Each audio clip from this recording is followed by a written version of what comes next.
My family said they couldn't afford a gift for me but threw a surprise party for my sister the same week. I didn't say a word. Until I posted a photo holding the deed to my own property. Their rage-filled messages haven't stopped since. My name is Sarah, and this is about how my family's favoritism finally backfired in the most spectacular way possible. Let me start from the beginning. I'm 28, the eldest of 3 kids. My sister Emma is 25, and our brother Jake is 22. Growing up, it was always obvious that Emma was the golden child. She got the best toys at Christmas, the newest clothes for school, and our parents' undivided attention whenever she wanted it. Jake and I learned early on that we were just background characters in the Emma show. Don't get me wrong, I love my sister. But watching your parents consistently choose one child over the others for decades does something to you. It creates this quiet resentment that you try to push down, but it never really goes away. The pattern continued into adulthood. When I graduated with honors from university 5 years ago, I got a congratulations text and dinner at Applebee's.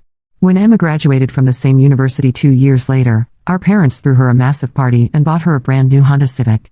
When Jake graduated just last year, he got a handshake and $20. Emma's wedding 8 months ago was a $30,000 affair that our parents funded entirely. They took out a second mortgage on their house to pay for it. When I got engaged 4 years ago, they told me they'd contribute $500 and wish me luck planning the rest. My ex-fiancé and I ended up postponing the wedding indefinitely due to financial strain, and eventually broke up over the stress. Emma knew all of this, by the way. But I'm getting ahead of myself. The real story starts 6 months ago, on my 28th birthday. I had been working as a software engineer for a tech company for 5 years, and I'd been saving aggressively. Not just saving, investing. I taught myself everything about real estate, stocks, cryptocurrency, you name it.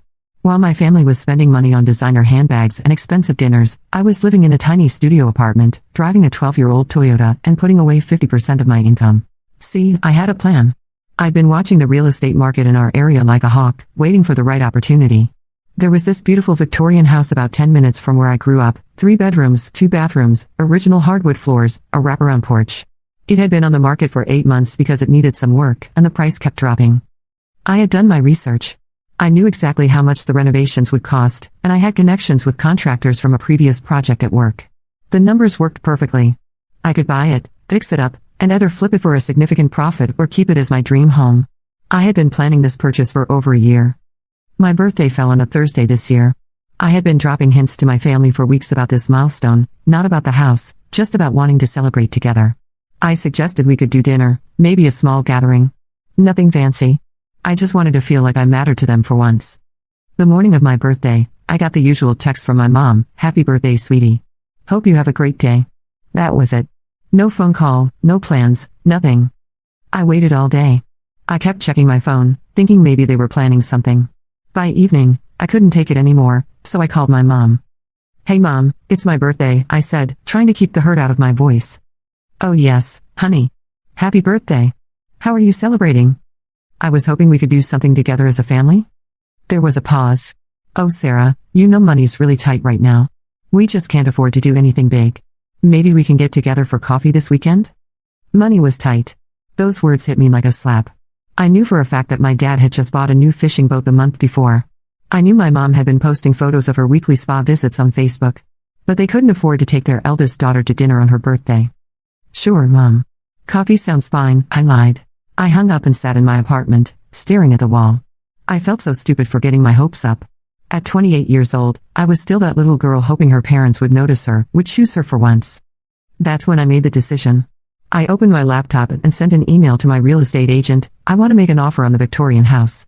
Let's move forward." The weekend coffee with my mom never happened, by the way. She texted Saturday morning saying something came up. Fast forward to the following Thursday, exactly 1 week after my birthday. I was at work when my phone started buzzing with notifications. Instagram, Facebook, text messages. I opened Instagram first and saw it, a post from my mom with about 20 photos of a surprise party. The caption read, "Our baby Emma surprised us by coming home from her business trip early, so we threw her an impromptu celebration. So grateful for our family. #blessed, #family, #surprise." I scrolled through the photos in disbelief. There was Emma, beaming in the center of it all, surrounded by decorations, gifts, and a beautiful cake. Our parents, Jake, both sets of grandparents, aunts, uncles, cousins, everyone was there. The dining room was decorated with balloons and streamers. There were at least 15 gift bags on the table. But wait, it gets better. I kept scrolling and saw a photo of Emma holding up a set of keys, with a caption and the biggest surprise of all, Mom and Dad are helping me find the perfect house when I'm ready. Dreams really do come true. I stared at that photo for a full 5 minutes. My family, who couldn't afford to take me to dinner for my birthday, had just promised to help my sister buy a house. The same week. The same fucking week. I felt something break inside me. Not break like sadness, break like a dam bursting. All those years of being overlooked, dismissed, treated like an afterthought, came flooding out. But instead of crying or screaming, I felt this cold, calculated calm wash over me. I didn't comment on the post. I didn't call anyone. I didn't say a word. Instead, I went back to work and focused on closing the deal on my house. My offer had been accepted 2 weeks earlier, and we were moving quickly through the process. I had an inspection done, negotiated some repairs, and worked with my lender to finalize everything. The sellers were motivated, and I was paying cash, so things moved fast. 5 weeks later, I got the call. Congratulations, Sarah. The house is yours. I drove straight from work to the closing. Sitting in that lawyer's office, signing paper after paper, felt surreal. When he handed me the deed with my name on it, Sarah Catherine Mitchell, sole owner of 847 Maple Street, I almost started crying. But these weren't tears of sadness. They were tears of pure, overwhelming pride. I had done this. Me. Alone. Without my family's help, without their support, without them even knowing. I owned a house. A beautiful, 3-bedroom Victorian house with original crown molding and a garden I couldn't wait to plant. I took a photo right there in the lawyer's office. Me, holding up the deed, with the biggest smile I'd ever worn. I looked happy, successful, independent. Everything I had worked so hard to become. But I didn't post it right away. I waited. I spent the next 2 weeks quietly moving in, setting up utilities, meeting the neighbors. I had already given my landlord notice weeks earlier and arranged for a moving company to pack and transfer my belongings while my family assumed I was just at work.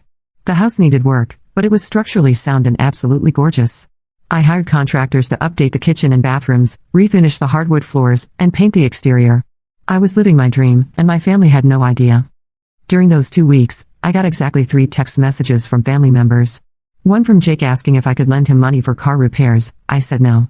One from my mom sharing a meme about coffee. I didn't respond. And one from Emma asking if I wanted to see photos from her house hunting. I left it on read.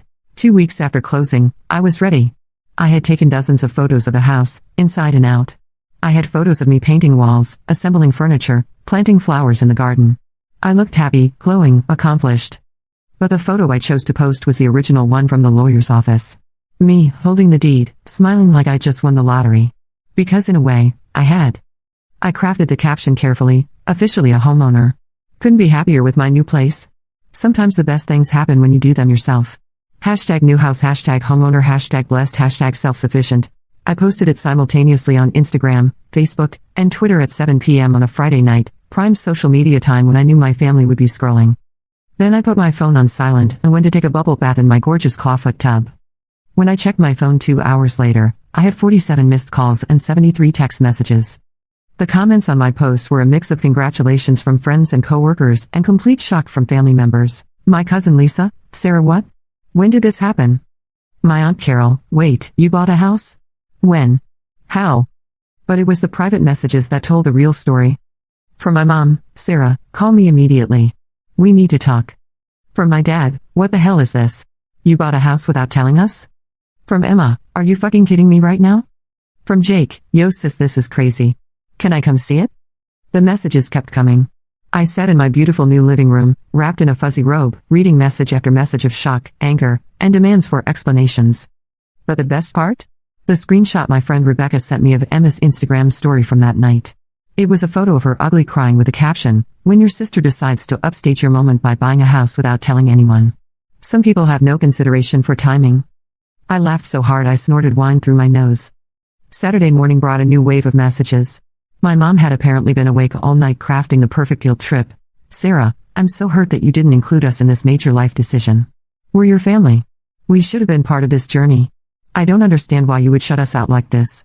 After everything we've done for you, this feels like a slap in the face. Please call me so we can discuss this like adults. I read it twice, then deleted it without responding. Emma's messages were less subtle. This is so fucking typical of you, Sarah. You've always been jealous of me, and now you're trying to steal my thunder. I just bought my house 3 weeks ago and you're already trying to one-up me. You're pathetic. And posting it the same week as my housewarming party? Really? You couldn't wait? You had to make it about you? Mom and Dad are devastated that you hid this from them. I hope you're happy. I stared at that last message for a long time. The audacity was breathtaking. Emma was mad at me for buying a house the same week as her housewarming party, but she had gotten a surprise party the same week as my birthday. The hypocrisy was almost impressive. By Sunday, the messages had escalated. My dad, who rarely texts, sent a long paragraph about respect and family values. My mom left a voicemail crying about how I was tearing the family apart. Emma posted a passive-aggressive quote on her Instagram story about toxic family members who create drama for attention. But the message that broke me wasn't angry. It was from my grandma, my mom's mother, who had somehow gotten the whole story. Sarah, honey, I saw your post about the house. It's beautiful, and I'm so proud of you. I hope you know that some of us have been noticing how hard you work and how much you've accomplished on your own. You're a strong, independent woman, and you should be proud of yourself. I love you. I cried reading that message. Happy tears, sad tears, relieved tears, all of them at once. Monday morning, I decided to break my silence. But not with private messages or phone calls. I posted an update on social media. Thank you to everyone who has congratulated me on my new home. I'm overwhelmed by the love and support. For those asking about timing and why I didn't share this journey sooner, I've learned that the most rewarding accomplishments are often the ones you achieve quietly, on your own terms. Sometimes you have to bet on yourself when no one else will. Grateful for this new chapter and excited for what's ahead. The subtext was clear to anyone paying attention. I didn't name names or throw anyone under the bus, but the message was unmistakable. I did this alone because I had to. The response was immediate. Friends started commenting with supportive messages. Coworkers shared stories about their own solo achievements. Even acquaintances from high school reached out to say how inspiring my post was. But my family's reaction was nuclear. Emma called me screaming. I let it go to voicemail. The transcript was almost incoherent. You manipulative bitch. Making us look bad. Passive-aggressive. Always the victim. Dad wants to disown you. My mom showed up at my old apartment Tuesday evening.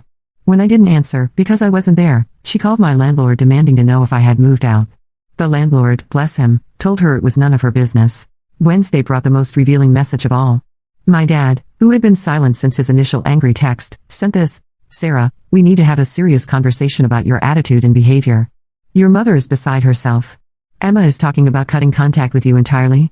This family has supported you your entire life, and this is how you repay us? By making us look like bad parents on social media? We demand that you take down those posts and apologize to your sister. If you don't, there will be consequences. I read that message 3 times. This family has supported you your entire life. The delusion was staggering. That night, I was having dinner with my friend Marcus, catching him up on the whole situation. Marcus had known my family for years and had witnessed their favoritism firsthand. So let me get this straight, he said, setting down his fork.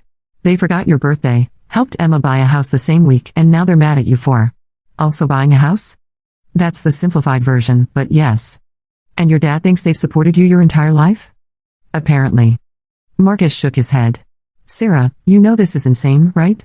Like, objectively crazy behavior on their part? I nodded. I know. But it still hurts.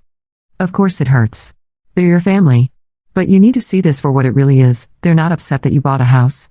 They're upset that you did something big and impressive without needing them. It threatens their narrative that Emma is the successful one and you're the struggling older sister who needs their help. He was right. My success made their favoritism look bad, so instead of examining their behavior, they were attacking me for achieving something independently. Thursday marked 2 weeks since my original post, and the messages were still coming. Emma had enlisted her friends to comment on my posts with subtle digs. My mom was posting cryptic Facebook statuses about ungrateful children and family loyalty. My dad had apparently told extended family members that I was going through some kind of mental health crisis. But something interesting was happening too. Other family members were reaching out privately to congratulate me. My cousin David sent a long message about how he always admired my work ethic. My aunt Susan called to ask for financial advice for her own daughter. Even some family friends were sliding into my DMs to say they'd been following my journey and were impressed by my independence. It became clear that the people who actually knew me weren't surprised by my success, they were just surprised it had taken this long for everyone else to notice. Friday night, exactly 2 weeks after the chaos began, I got a message that changed everything. It was from Emma. I need to tell you something. Can we talk? I stared at the message for a long time before responding, okay. Call me. She called within minutes. Her voice was different, smaller, less confident than usual. Sarah, I've been thinking about everything that's happened, and I owe you an apology. I didn't say anything. I wanted to hear what she had to say. I was so mad when you posted about the house because Because I knew it made me look bad. I've been house hunting for months with Mom and Dad's promised help, but I keep finding excuses not to commit. Meanwhile, you just went out and bought your dream house with cash. I was embarrassed. She paused. But that's not your fault. You worked hard for this. You've always worked harder than me, and I think I've always resented you for it. This was not what I expected. When we were kids, everything came easy to me because Mom and Dad made it easy. But you had to fight for everything. I never appreciated how hard that must have been until this week, when everyone started asking me why I needed help buying a house when my older sister could do it alone. I felt tears starting. Emma. I'm not done. I know Mom and Dad messed up. They've always treated you differently, and I let them because it benefited me. That was wrong. And the thing with your birthday. Sarah, I knew it was your birthday when they threw me that party. I knew, and I didn't say anything. The tears were falling now. Why didn't you say anything? Because I'm selfish. Because I like being the center of attention. Because I told myself you didn't care about that stuff anyway. Her voice cracked. But you do care. Of course you care. And I'm so sorry. We talked for 2 hours. Emma told me things I never knew, how she'd always felt pressure to be perfect because she was the favorite, how she'd been jealous of my independence and self-sufficiency, how she'd been afraid that if she wasn't the golden child, our parents would stop loving her entirely. It didn't excuse everything, but it helped me understand. Emma wasn't evil, she was just as damaged by our parents' favoritism as I was, in a different way. What do you want to do about Mom and Dad? She asked. I don't know. They're still sending me angry messages demanding apologies. You shouldn't apologize. You didn't do anything wrong. Will you tell them that? I'll do better than that. I'm going to have a conversation with them about how they've treated you over the years. It's long overdue. That conversation happened the next day. Emma called me afterward, exhausted. How did it go? I asked. About as well as expected. Mom cried and said she never meant to make you feel less loved. Dad got defensive and said they treated us equally. I showed them specific examples going back years. It was a lot. Do they get it now? I think Mom is starting to. Dad is going to need more time. He doesn't like being wrong about anything, let alone something this big. The next few days brought some unexpected developments. Jake, who had been mostly silent throughout this entire ordeal, showed up at my new house unannounced on Tuesday evening. I was in the kitchen unpacking dishes when I heard the doorbell. Holy shit, Sarah, he said when I opened the door. This place is incredible. I let him in, watching as he took in the restored hardwood floors, the original crown molding, the way the evening light streamed through the tall windows. I had no idea you were even looking at houses, he said, running his hand along the banister of the main staircase. This must have cost a fortune. I've been saving for a long time, I said simply. Jake nodded, then sat down heavily on my new couch. I owe you an apology too. Jake, you don't. Yes, I do. I've been thinking about what Emma said, about how Mom and Dad have always treated you differently. I guess I never really noticed because I was dealing with my own stuff. Being the youngest, the son they expected to carry on the family name but never seemed to live up to their expectations. He looked around the room again. But you're right. They've never given you credit for anything you've accomplished. I sat down across from him. It's not your fault. You were just a kid too. Maybe, but I'm not a kid anymore. And I should have said something when they forgot your birthday and then threw Emma that party. He pulled out his phone. I actually recorded part of that party because I thought it was weird timing, but I didn't know what to do with it. He showed me a video I hadn't seen before. It was my mom, clearly tipsy, talking to my Aunt Susan. We just love spoiling our Emma. She works so hard, and she deserves nice things. Sarah's always been more of the independent type anyway, she doesn't really need the same kind of support. Hearing those words, even secondhand, felt like a punch to the gut. The independent type. As if my independence was a choice rather than a necessity. I'm sorry, Sarah. I should have shown you this weeks ago, but I didn't want to make things worse. Actually, I'm glad you waited. If I had seen this when everything first happened, I might have done something I regretted.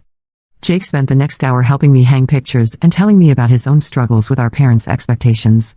It was the longest real conversation we'd had in years, and it made me realize how much the family dynamics had affected all of us, not just me. After Jake left, I found myself thinking about my childhood in a different way. I pulled out some old photo albums I brought from my apartment and spread them across my dining room table. Looking through them, the patterns became even more obvious. There were dozens of photos of Emma at school events, dance recitals, soccer games, with both parents beaming in the audience. There were maybe 5 photos of me at similar events, usually with just one parent present, if any. In family vacation photos, Emma was always in the center, with the rest of us arranged around her like supporting cast members. But what struck me most were the photos from my high school graduation.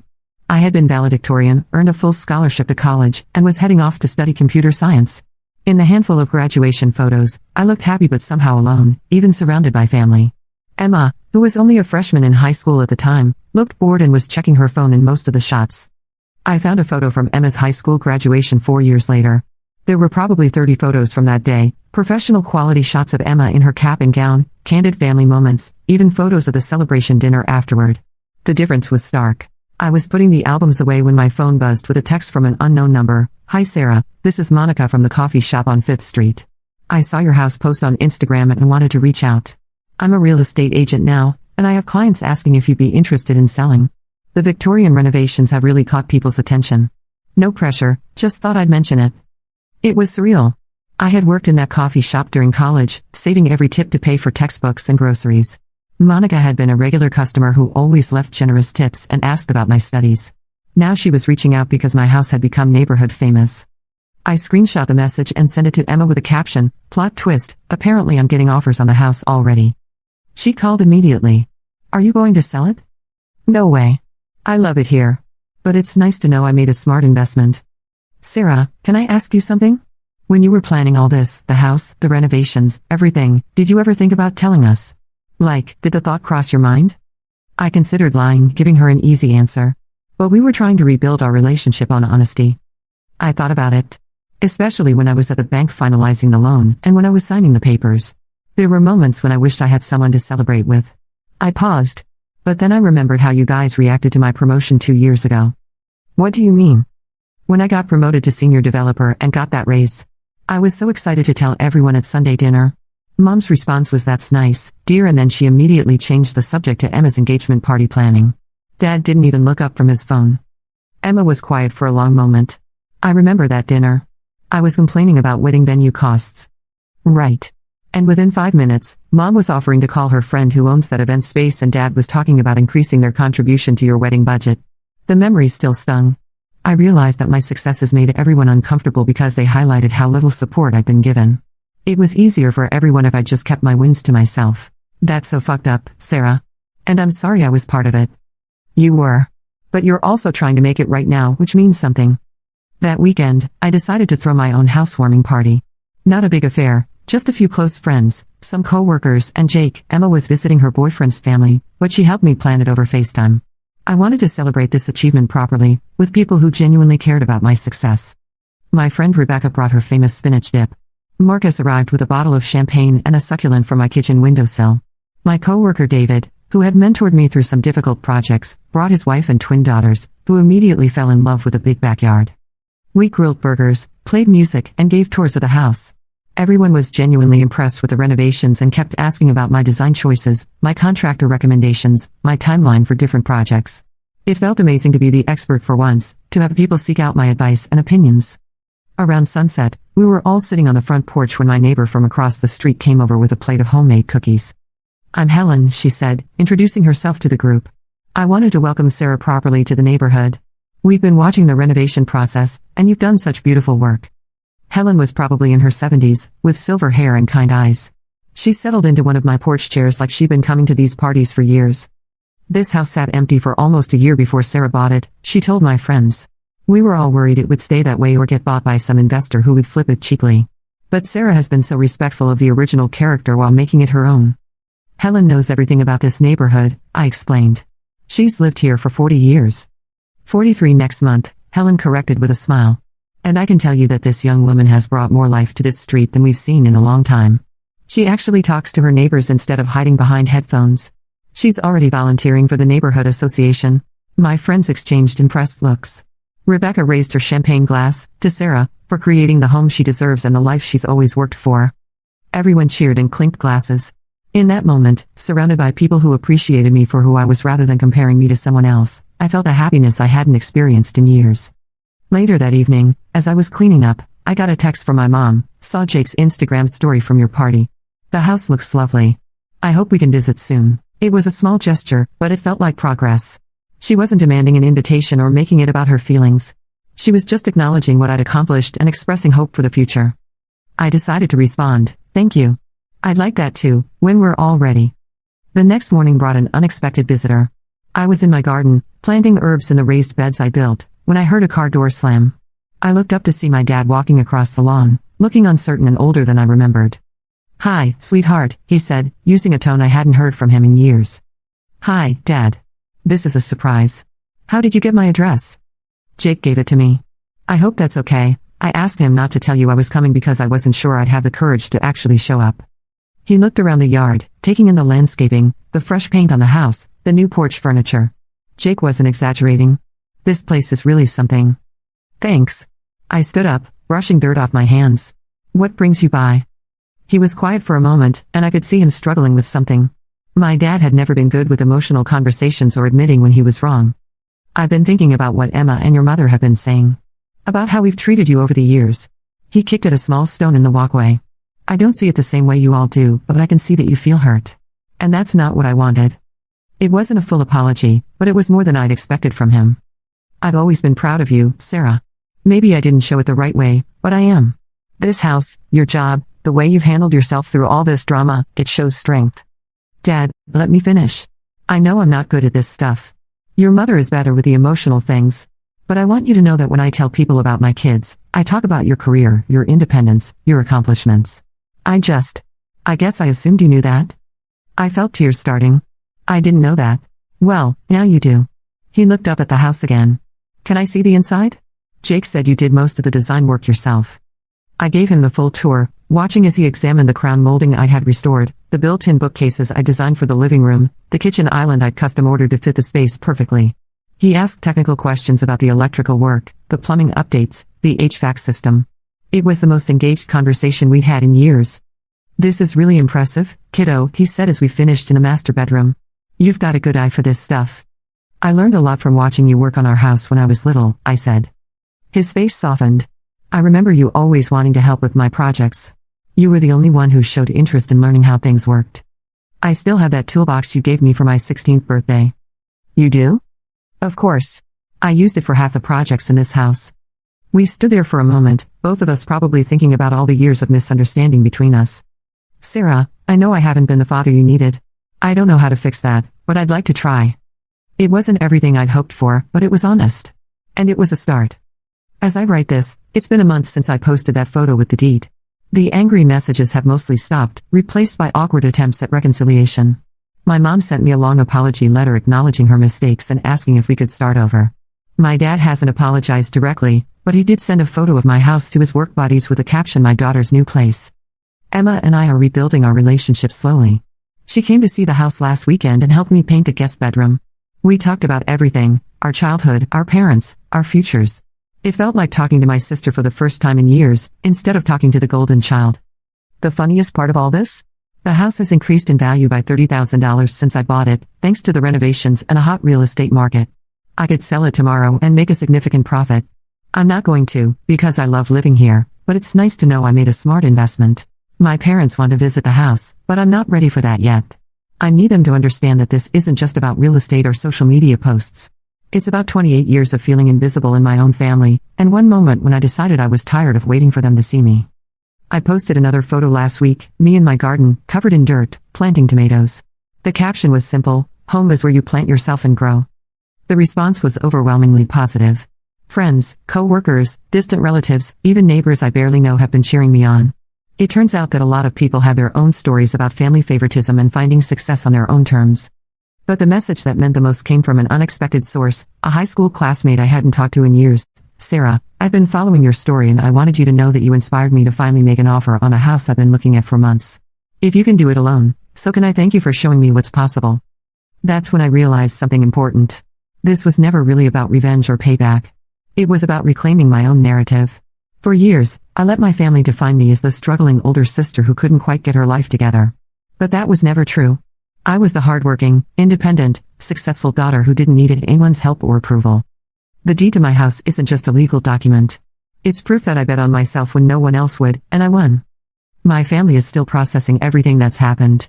Some relationships may never fully heal, and I'm okay with that. I can't control how they react to my success, but I can control how I respond to their reactions. I choose to respond with grace, boundaries, and an unwavering commitment to the life I've built for myself. And if they don't like it, well, they know where to find me. I'll be in my beautiful house, living my best life, with or without their approval. The angry messages may have stopped, but my success story is just beginning.